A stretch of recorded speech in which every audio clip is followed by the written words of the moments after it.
সেই doctrine of নেসেসিটিতে আমরা একটি অন্তর্বর্তীকালীন সরকার প্রতিষ্ঠা করেছিলাম। আমাদের বুঝতে হবে অন্তর্বর্তীকালীন সরকার কিন্তু একটি অন্তর্বর্তীকালীন সরকার, তারা কোনদিন একটি স্থায়ী সরকার হতে পারে না।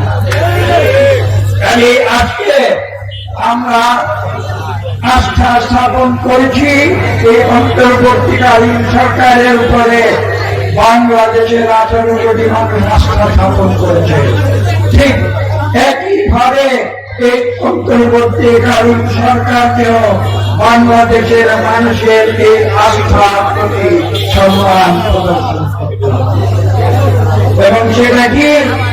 সেটা হচ্ছে জনগণের যে অধিকার, আমি এটা বলছিলাম, জনগণের মৌলিক অধিকার, ভোটের অধিকার, জনগণের বেঁচে থাকার অধিকার, অর্থনৈতিক অধিকার, মানবাধিকার, সেগুলো নিশ্চিত করতে হবে।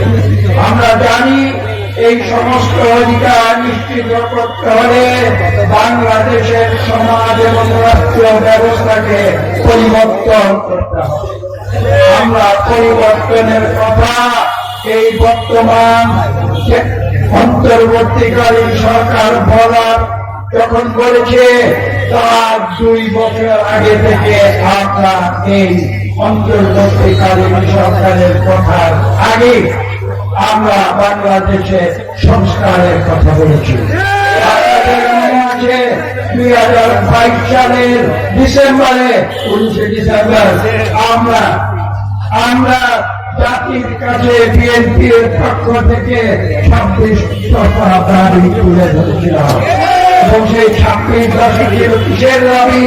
সংস্কারের দাবি। বাংলাদেশের প্রতিটি ক্ষেত্রে পরিবর্তন প্রয়োজন, সংস্কার প্রয়োজন, আমরা সেই দাবি তুলেছিলাম। তখন কিন্তু বাংলাদেশে কেউ এই সংস্কারের কথা বলতে সাহস করে না। তার পরবর্তীতে আপনারা জানেন 2023 সালের জুলাই মাসে, অর্থাৎ 5 অগাস্টের যে বিপ্লব, তার আরো 1 বছরের বেশি সময় আগে বিএনপি তথা বিএনপির সমমান আরো 45টি গণতান্ত্রিক দল নিয়ে আমরা সবাই মিলে ঐক্যবদ্ধভাবে আমরা একত্রিত হওয়া সংস্কার দাবি এই জাতির সামনে তুলে ধরেছিলাম। আমি সংস্কার বিএনপি করেছে, সংস্কার বিএনপি করবে। কাজে এই সংস্কারের ধোঁয়া দিয়ে আমি যেটা বলেছি, এই অন্তর্বর্তীকালীন সরকারকে দীর্ঘায়িত করার কোন সুযোগ নেই। সংস্কার কোন স্থির বিষয় নয়, সংস্কার একটি চলমান প্রক্রিয়া। আজকে আমরা যে বিষয় নিয়ে সংস্কার করব, আগামীতে সেটাকে আবার হয়তো পুনঃসংস্কার করতে হবে। এবং এটাই সংস্কারের নিয়ম, এটাই সংস্কারের ধর্ম। কেউ যদি বলে আমি আগে সংস্কার করব, পরে অন্য কিছু করব, এটা কোন যুক্তিসঙ্গত করব। আমরা দেশে গণতন্ত্র করব, আমরা দেশে নির্বাচন করব, আমরা দেশে মানবাধিকার প্রতিষ্ঠা করব, আমরা দেশে মানুষের অর্থনৈতিক অধিকার প্রতিষ্ঠা করব। সব কিছু সমান তালে চলবে। এখানে যারা বাধা দেবে, আমরা বিশ্বাস করব তারা আসলে বাংলাদেশের মানুষের বন্ধু নয়। ইতিমধ্যেই আমরা বলেছি যে এই সরকারকে আমরা সর্বতভাবে সহায়তা করব এবং আমরা বিগত 9 মাস যাবৎ এই সরকারকে আমরা সহযোগিতা করে যাচ্ছি। আমরা কোন দ্বন্দ্বে বিশ্বাস করি না, আমরা কোন মানুষের অধিকারে হস্তক্ষেপে বিশ্বাস করি না।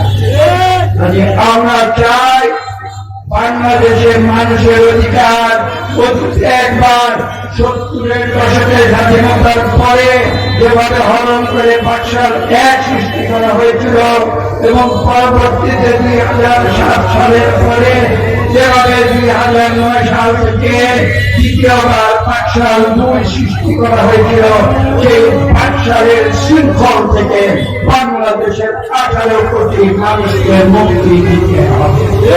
যারা এখন সংস্কারের কথা বলে মিথ্যা অজুহাত দিয়ে এই সরকারকে দীর্ঘায়িত করতে চায়, তারা কখনো গণতন্ত্রের বন্ধু হতে পারে না। আমরা স্পষ্ট ভাষায় বলে দিয়েছি যে আমরা এই সরকারকে সহযোগিতা করব। এই সরকারের উপরে মানুষ যে আস্থা রেখেছে, এই সরকার মানুষের সেই আস্থার প্রতি সম্মান প্রদর্শন করে একটি সুস্থ নিরপেক্ষ নির্বাচনের মাধ্যমে তারা এই দেশের পরিচালনার দায়িত্ব, জনগণের দায়িত্ব জনগণের হাতে পুনরায় ফিরিয়ে দিবে। আজকে ঐতিহাসিক মহান মে দিবসে আমি সেই প্রত্যাশা ব্যক্ত করছি। সকলকে ধন্যবাদ।